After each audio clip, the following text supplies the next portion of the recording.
pag-usapan natin healthy and right way of favoritism because favoritism is there. Doon tayo sa business world.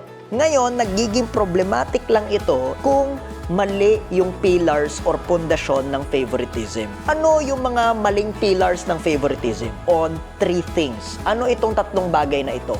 Number one is proximity. Kung sino lang yung dikit kay boss, kahit hindi magaling, siya yung paborito. Hindi dapat basihan yung proximity or friendship level para maging favorite ang isang tao. Number two, nakabase lamang sa sip-sip. Diba? Ito yung mga ang gagaling mamuri kay boss, ang galing magpuri. Pero, sila mismo underperforming, hindi justification yun. And last but not the least, magaling magkwento, magaling magsalita, pero walang gawa, walang aksyon. Ngayon, ano naman, for me, yung tama at healthy way ng favoritism? Dalawang bagay lamang. Number one is character.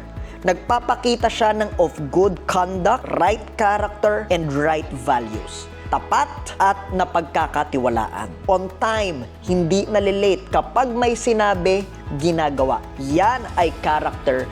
And number two is, of course, performance. Is nai-hit yung KPI, mabilis kumilos, may sense of urgency, at high quality lagi yung mga output at mga gawa.